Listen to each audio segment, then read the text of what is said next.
So next accounting standard आज हम start करने वाले हैं। अकाउंटिंग स्टैंडर्ड का नंबर है 20। हाँ, और नाम क्या है? अर्निंग्स पर शेयर। सो आपको नाम से ही समझा होगा कि एक फॉर्मूला लगाना है। क्या फॉर्मूला है? न्यूमरेटर में क्या होगा? अर्निंग्स, एंड डिनोमिनेटर में number of shares. Okay, so earnings का मीनिंग हमें देखना है, नंबर ऑफ शेयर्स का मीनिंग देखना है, वो कैसे कैलकुलेट करना है वो देखना है, एंड वो दोनों के कैलकुलेशंस आने के बाद डिवीजन आपको करने को आती है। ओके, कैलकुलेटर पे ही करनी है वो। सो लर्निंग आउटकम्स में देखो, पहले सीखना है आपको बेसिक अर्निंग्स पर शेयर। उसके लिए आपको क्या लगेगा? Issues related to numerator. So issues related to numerator मतलब क्या? कैलकुलेशन ऑफ न्यूमरेटर, अर्निंग्स क्या होंगे, and issues related to denominator मतलब calculations related to denominator. Denominator में जो आपको नंबर ऑफ शेयर्स लेने हैं वो कौन से लेने हैं? Weighted average. ओके, एंड उसके बाद डाइल्यूटेड अर्निंग्स पर शेयर। बेसिक होने के बाद डाइल्यूटेड, उसमें भी आपको क्या सीखना है? अर्निंग्स कैसे कैलकुलेट करना है न्यूमरेटर का, एंड डिनोमिनेटर का weighted average number of shares कैसे कैलकुलेट करना है। उसके बाद डाइल्यूटिव पोटेंशियल इक्विटी शेयर्स कौन से होते हैं? डाइल्यूटिव, वो डाइल्यूट नहीं हुए हैं, जो डाइल्यूट हो सकते हैं, that is dilutive. So dilutive potential equity shares कौन कौन से हैं वो आपको पता होने चाहिए। एंड रीस्टेटमेंट ऑफ अर्निंग्स पर शेयर, रीस्टेटमेंट मतलब रिकैलकुलेशन अर्निंग्स पर शेयर का, एंड डिस्क्लोजर्स में क्या क्या दिखाना है। ये तो हर अकाउंटिंग स्टैंडर्ड के एंड में हम देखते ही है, डिस्क्लोजर्स होते ही है। सो इंट्रोडक्शन पहले पढ़ते हैं। The objective of AS20 is to describe principles for determination, that is computation and presentation in the statement of profit and loss of earnings per share, which will improve comparison of performance among different enterprises for the same period and among different accounting periods for the same enterprise. Okay, so earnings per share AS20 का objective क्या है? क्या गोल है AS20 का? कि क्या find out करना है? अर्निंग्स पर शेयर। सो वो कैलकुलेट करने से क्या होगा? आप क्या कंपेयर कर पाओगे? परफॉर्मेंस किसका?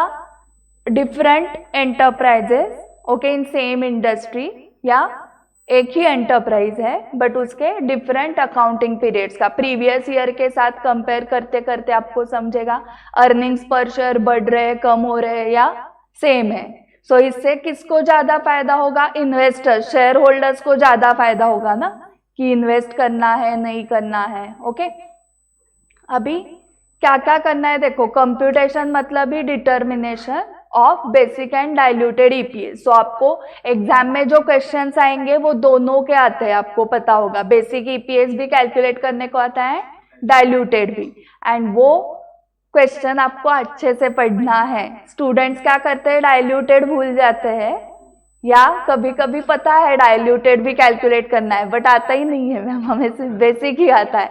तो उन्होंने पूछा है डाइल्यूटेड बट हमें आता ही नहीं, इसलिए हमने सिर्फ बेसिक कैलकुलेट किया, तो आपको मार्क्स भी बेसिक मिलेंगे। ठीक है, देन प्रेजेंटेशन, कहाँ पर प्रेजेंटेशन करना है? इनकम स्टेटमेंट में। इनकम स्टेटमेंट मतलब भी P&L, एंड इससे क्या होगा? इंटरफर्म कंपैरिजन दो एंटरप्राइजेस के बीच में, या इंट्राफर्म। इंट्राफर्म मतलब एक ही फर्म का डिफरेंट पीरियड्स के लिए।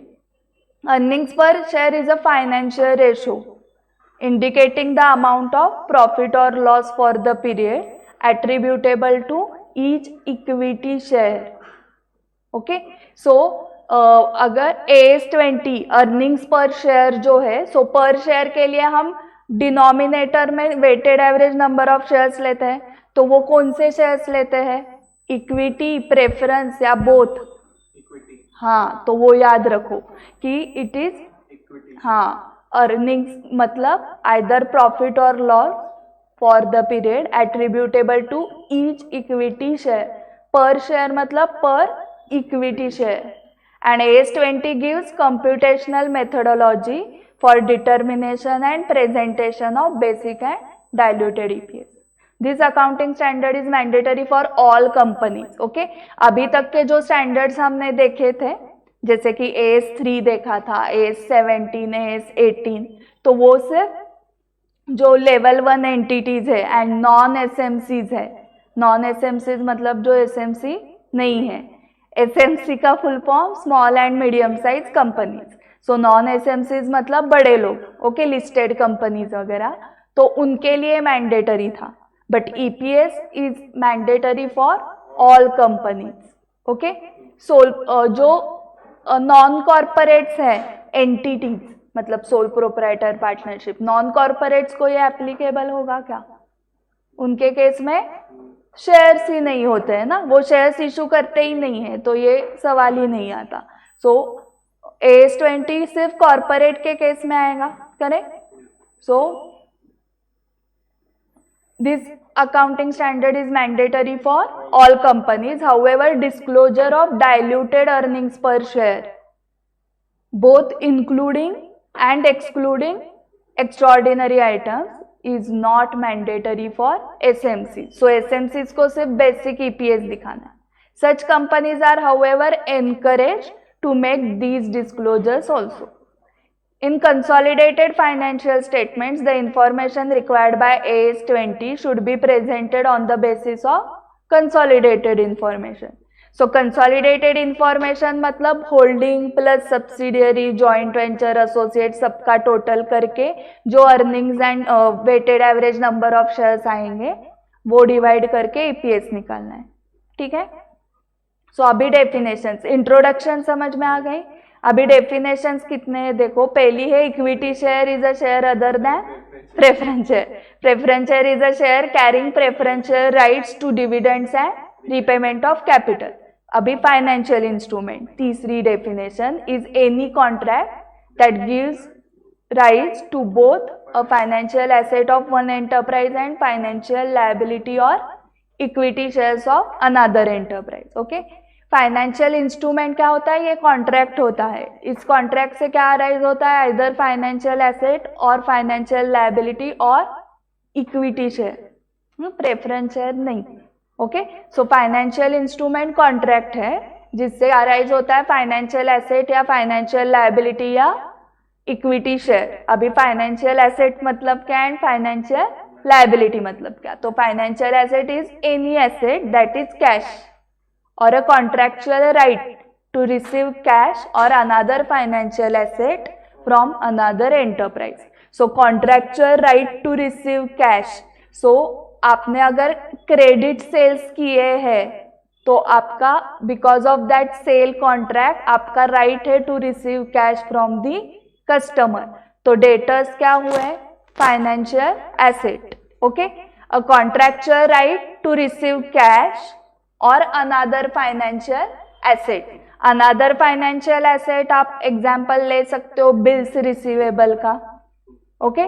सो बिल आपने सेल किया, सो उससे कॉन्ट्रैक्चुअल राइट आया to receive bills receivable. So a contractual right to receive either cash और to receive another financial asset of another enterprise. So financial asset में कौन कौन आ सकता है? Cash, debtors, bills receivable, okay. और कॉन्ट्रैक्चुअल राइट ऐसा भी होगा ना कि फॉर एग्जांपल आपने किसी को लोन दिया है, एम्प्लॉयज को एडवांस दिया है, तो वो जो कॉन्ट्रैक्ट आपने एंटर किया तो उससे रीपेमेंट करने वाले, हमने गिफ्ट नहीं दिया है उनको, तो उनसे उस कॉन्ट्रैक्ट की वजह से, कॉन्ट्रैक्ट क्या था? आपने एडवांस या लोन दिया, उससे क्या राइट आया आपको? रीपेमेंट का राइट आया, ओके। सो वो भी क्या हो गया? वो फाइनेंशियल एसेट हुआ। So a contractual right to exchange financial instruments with another enterprise under conditions that are potentially favourable, okay. So हम क्या करते हैं देखो, एक्सचेंज कैसे करते हैं फाइनेंशियल इंस्ट्रूमेंट्स? फॉर एग्जाम्पल मुझे अभी एडवांस देना है, किसी को लोन देना है, तो मैं क्या करूंगी? मेरे कस्टमर से जो बिल आया है, bills receivable is financial asset, वो मैंने एक्सचेंज कर दिया, ओके। मैंने जिसको एडवांस दिया था उसको बिल दे दिया, उसने मुझे कैश दे दी। सो जैसे बिल का डिस्काउंटिंग हम बैंक के साथ करते हैं, इंस्टेड ऑफ दैट वो एक्सचेंज कर दिया कि क्या हुआ? पैसे आ गए एंड बिल्स रिसीवेबल उसके पास गया. ओके, अभी हमारा जो ड्रॉई था वो उसको पेमेंट करेगा बाद में. सो इस टाइप के एक्सचेंज इन फाइनेंशियल एसेट्स जो पोटेंशियली हमें फेवरेबल है, और an equity share of another enterprise. So हमने इन्वेस्टमेंट की है in shares, equity shares of other company. Okay, investment in equity shares, तो वो भी उससे क्या होता है, contractual right to receive cash ना, क्योंकि हमारी इन्वेस्टमेंट है. तो इन्वेस्टमेंट्स भी क्या हुए, फाइनेंशियल एसेट हुए. अभी फाइनेंशियल लायबिलिटी इसके एग्जैक्टली अपोजिट है. Is any liability that is contractual obligation. वहां पर contractual right to receive cash था, यहाँ पर contractual obligation to deliver cash और अनदर फाइनेंशियल एसेट. ओके, जैसे कि हम क्रेडिटर्स को बिल्स रिसीवेबल दे रहे हैं, we are delivering financial asset bills receivable to another enterprise, or to exchange financial instruments with another enterprise under conditions that are potentially unfavorable. Unfavorable क्यों, क्योंकि हमें पेमेंट करना है. ओके, सो ये फाइनेंशियल इंस्ट्रूमेंट के अंडर क्या आया था, financial asset and financial liability को जो अराइज करता है वो कॉन्ट्रैक्ट है फाइनेंशियल इंस्ट्रूमेंट. तो वो दोनों हमने डेफिनेशन देखे. अभी पोटेंशियल इक्विटी शेयर, सो जो यहाँ पर हमने देखा था dilutive potential equity shares. So potential equity shares मतलब जो फ्यूचर में इक्विटी शेयर बन सकते हैं, और वो फ्यूचर में अगर इक्विटी शेयर बन गए तो क्या होगा, और डाइल्यूट हो जाएगा ना, क्योंकि नंबर ऑफ शेयर्स बढ़ेंगे तो अर्निंग्स पर शेयर कम हो जाएगा. सो डाइल्यूटिव पोटेंशियल इक्विटी शेयर्स देखो कौन कौन से, कन्वर्जन ऑफ डिबेंचर्स वगैरह आपको याद होगा. डिबेंचर्स कन्वर्ट अगर किया तो वो इक्विटी में कन्वर्ट हो जाता है. So a potential equity share is a financial instrument और अदर कॉन्ट्रैक्ट दैट एंटाइटल्स और may entitle its holder to equity shares. Okay, so जिसने भी वो इंस्ट्रूमेंट होल्ड किया है वो एंटाइटल हो जाता है इक्विटी शेयर्स को, मतलब उसको राइट मिलता है इक्विटी शेयर्स मिलने का. So examples of potential equity shares are debt instruments or preferences that are convertible into equity shares. Share warrants. So warranty guarantee आपने सुना है. So warrant, share warrant certificates मिलते हैं. Okay, आपके पेरेंट्स को पता होगा कि अगर आपके पास किसी कंपनी का शेयर वारंट सर्टिफिकेट है तो उस कंपनी ने जब शेयर्स वो इशू करेंगे तब पहले शेयर्स आपको इशू होंगे, क्योंकि वो वारंटी सर्टिफिकेट आपने पहले ही परचेज करके रखा था. मतलब आपका इतना विश्वास है उस कंपनी के ऊपर कि जब भी आप शेयर्स इशू करेंगे हमारा सर्टिफिकेट, शेयर वारंट सर्टिफिकेट हमारे पास है, तो पहले हम शेयर होल्डर बनेंगे आपके. ओके, सो जिसको भी आपने शेयर वारंट सर्टिफिकेट देके रखा है वो पोटेंशियल इक्विटी शेयर होल्डर्स है ना. वो इक्विटी शेयर वारंट्स किस में कन्वर्ट होंगे, इक्विटी शेयर्स में कन्वर्ट होंगे.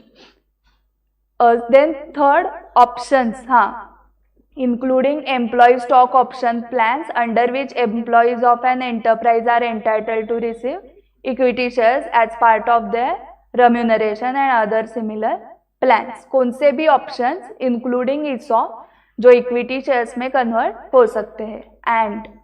एंड मतलब खत्म है इधर. सो पोटेंशियल इक्विटी शेयर में ये 4 लोग ही है.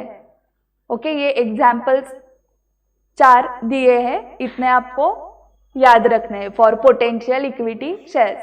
Shares which would be issued upon the satisfaction of certain conditions resulting from contractual arrangement, contingently issuable shares बोलते हैं जिसको, कि ये कंडीशंस आप सेटिस्फाई करो, we will issue equity shares of the company, such as the acquisition of business or other assets, or shares issuable under a loan contract upon default of payment of principal or interest if the contract so provides. Okay, so जैसे आपको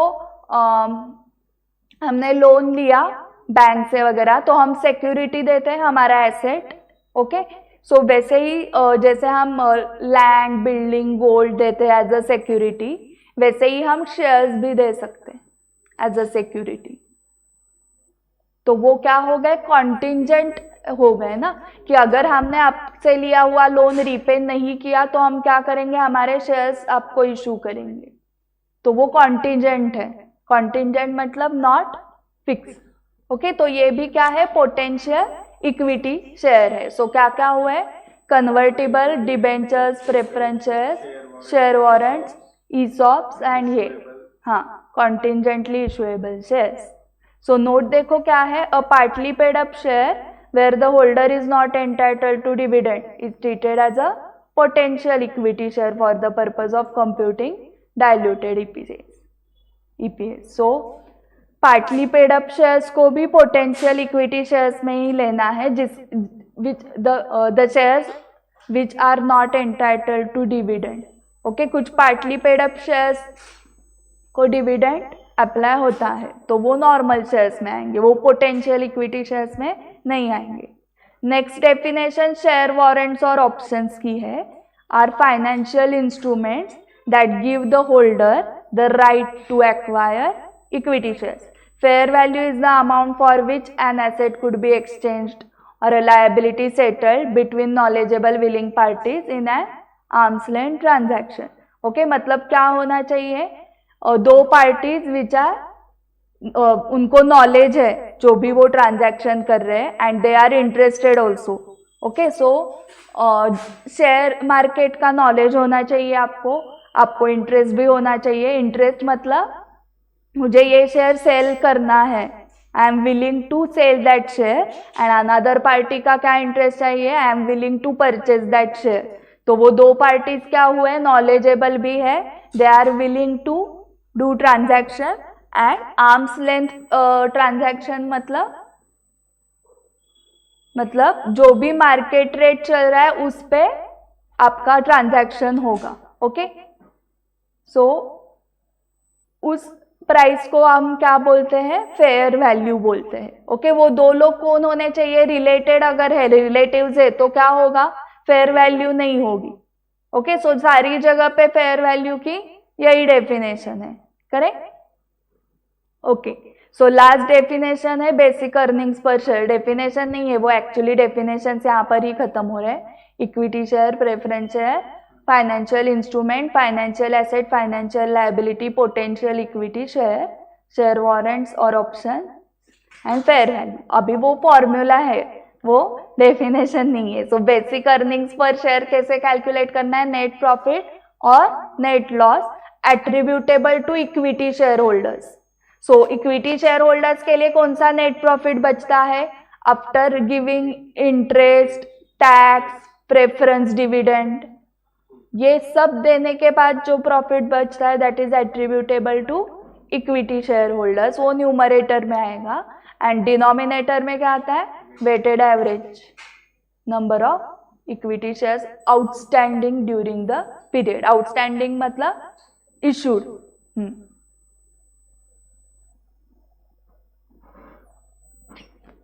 सो आपको अभी पढ़ना है earnings का paragraph.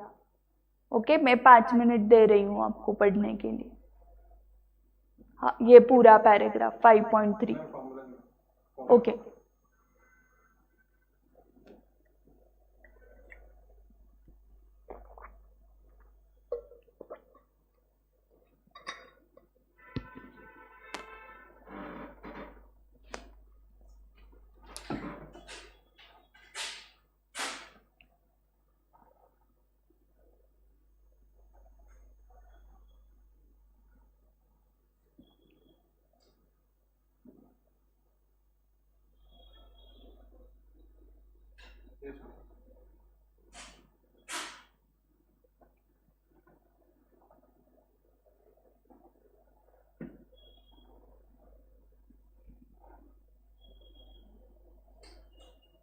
हाँ ये पढ़ना है अभी, यहाँ से आ रहा है पढ़ने को।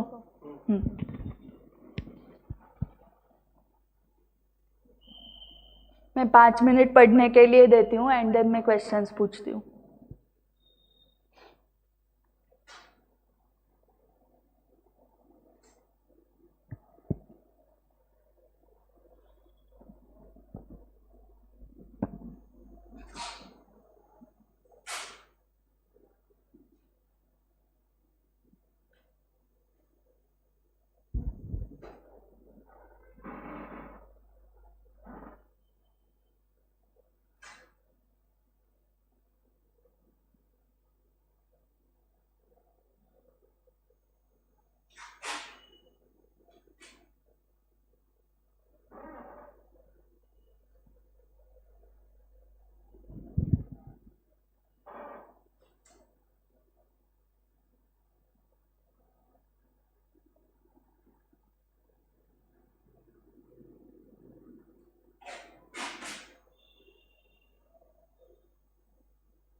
नोट पर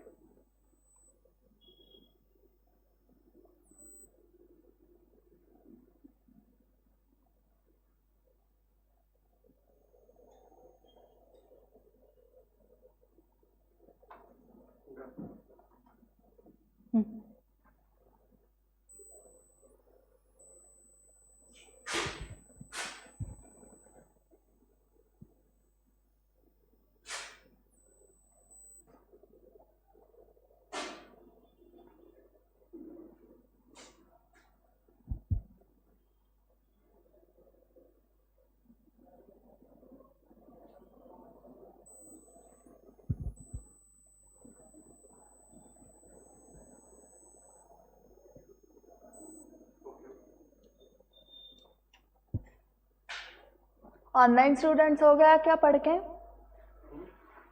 ऑनलाइन स्टूडेंट पढ़ के हो गया क्या आपका?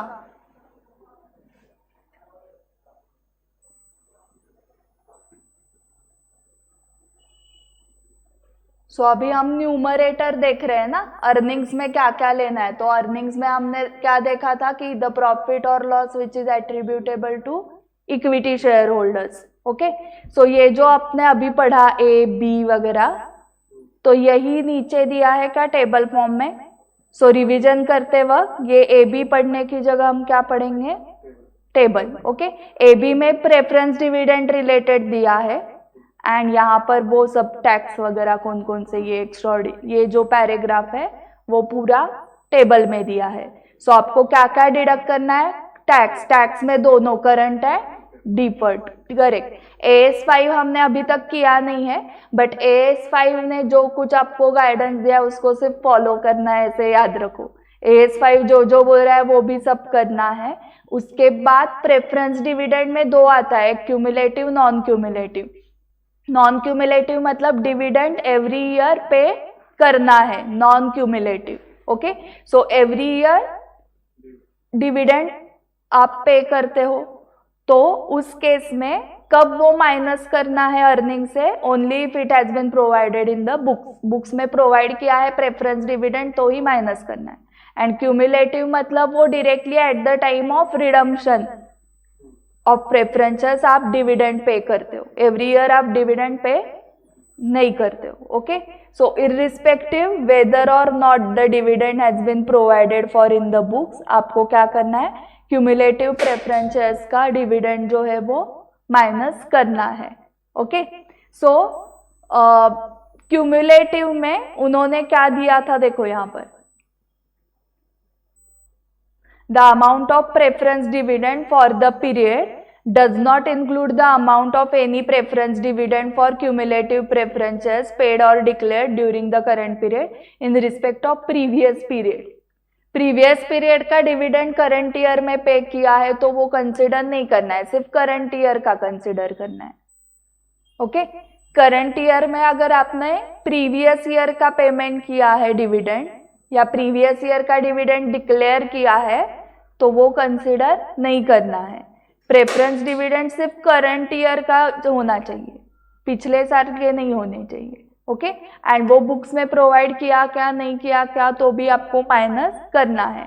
बट जो नॉन क्यूमुलेटिव है ईयरली वाले, सो ईयरली वाले अगर बुक्स में दिया है तो ही डिडक्ट करना है, ठीक है। एंड नोट में क्या दिया था कि अगर different classes of equity shares है तो आपके ईपीएस, हाँ correct correct, so there can be more than one basic EPS. So different equity shares कैसे होंगे, मे बी उनकी फेस वैल्यू डिफरेंट है, डिविडेंड राइट्स अलग है।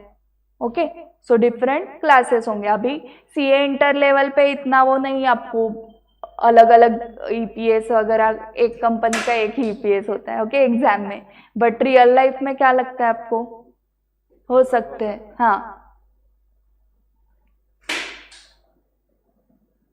अभी अर्निंग्स का समझ में आ गया आपको न्यूमरेटर। अभी 5.4 में क्या दिया है देखते हैं। आई थिंक ये वेटेड एवरेज कैसे कैलकुलेट करना है। So the number of shares used in the denominator for basic EPS should be the weighted average number of equity shares outstanding during the period. The weighted average number of equity shares outstanding during the period is the number of shares outstanding at the beginning of the period adjusted by the number of equity shares bought back. मतलब buyback. Buyback में equity shares बढ़ेंगे या कम होंगे?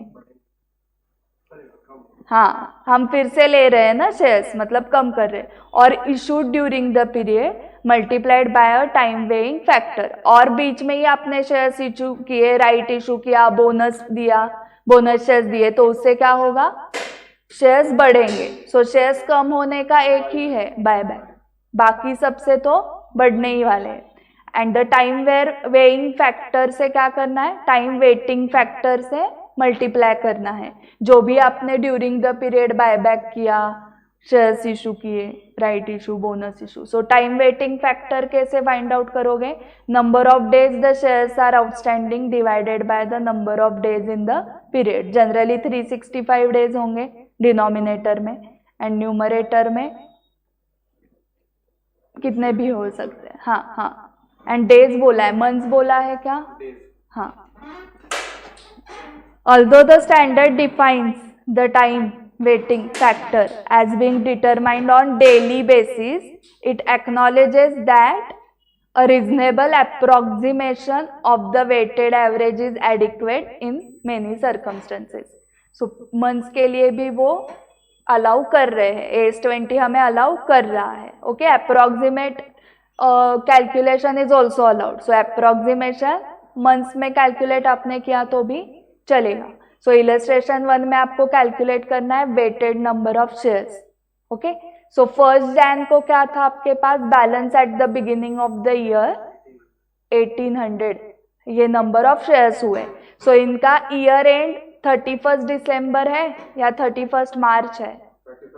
Correct, क्योंकि beginning 1 Jan है, तो वो याद रखो. हाँ, 31 मई को उन्होंने इशू किए और शेयर्स फॉर कैश 600. सो अभी कितने हो गए? 2400 हो गए शेयर्स. 1 नवंबर को बायबैक किया, 300 कम हो गए, 2100 हुए. तो वेटेड एवरेज कैसे करना है? देखो, जो पहले से 1800 थे आपके पास, वो बैलेंस कब तक था? 5 मंथ्स, Jan to 31 में. Jan, Feb, March, April, मई के बाद वो बैलेंस चेंज हो गया.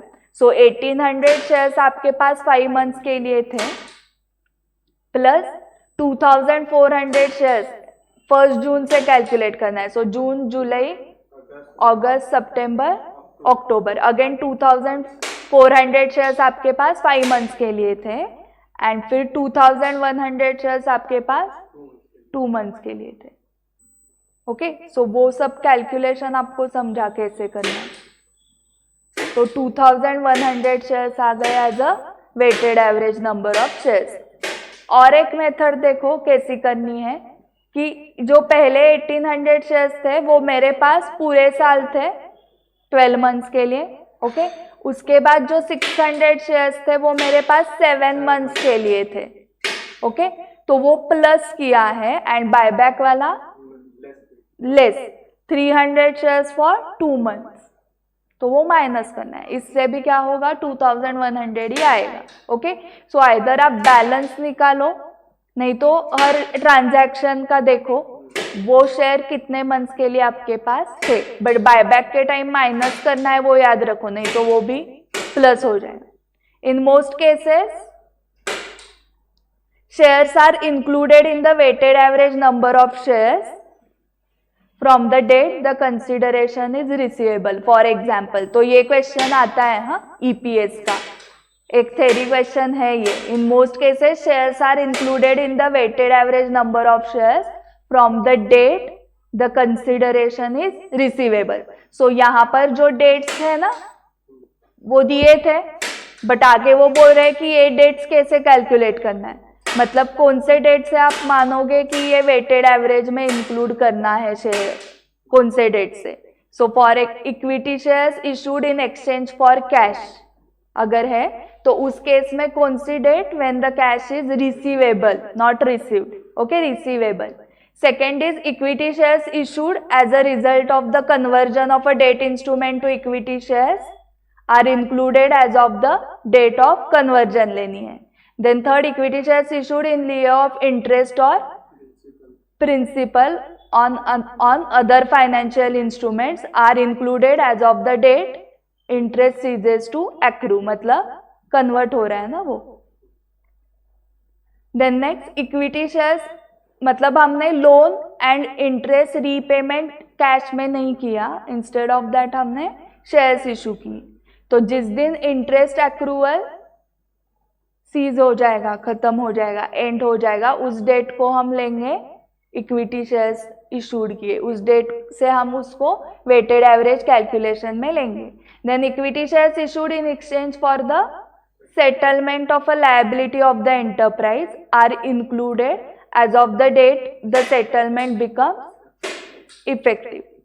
सो लायबिलिटी सेटल करने के लिए आप क्रेडिटर्स को पेमेंट कर रहे हो शेयर्स इशू करके, तो जिस दिन आपने वो लायबिलिटी सेटल की उस डेट से वो शेयर्स आपको वेटेड एवरेज में लेने. Equity shares issued as a consideration for the acquisition of an asset other than cash, so fix assets आपने एक्वायर किए, are included as of the date on which the acquisition is recognised. And equity shares issued for rendering of service to the enterprise are included as the services are rendered. In these and other cases, the timing of the inclusion of equity shares is determined by the specific terms and conditions attaching to their issue.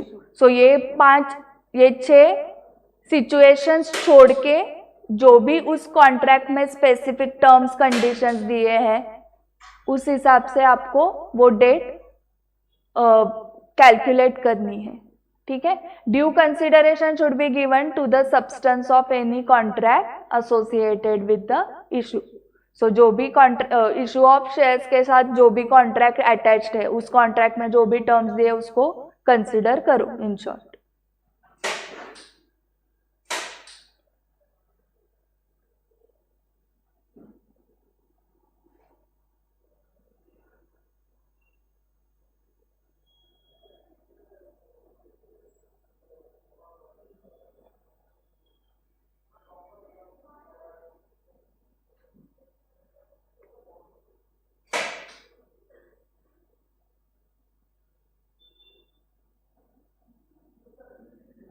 Okay, सो आज हम इधर ही stop कर रहे हैं. पूरा EPS नहीं हुआ है. ओके, 1/4 ही हुआ है सिर्फ. सो हमने आज क्या क्या देखा, इंट्रोडक्शन, फिर डेफिनेशंस देखे, फिर अर्निंग्स में क्या क्या आएगा है, वेटेड एवरेज कैसे कैलकुलेट करना है. ठीक है. सो जितने कंसेप्ट्स हमने आज देखे उसके ऊपर जो क्वेश्चंस है वो नंबर्स में ग्रुप पे डालती हूँ, उतने क्वेश्चंस आज होमवर्क के लिए सॉल्व करो. ओके. एंड 1-2 ही मिनट रुको. कल से क्लास का टाइमिंग क्या रहेगा वो मैं अभी सर के साथ डिस्कस करके आपको इमीडिएटली बताती हूँ. यस ऑनलाइन स्टूडेंट्स, कल से हमारा क्लास रहेगा 11 to 1:30. ओके, रिप्लाई दे दो सिर्फ मुझे आप अगर आपको टाइमिंग समझ में आ गया है तो. ओके, यस, चलो बाय बाय.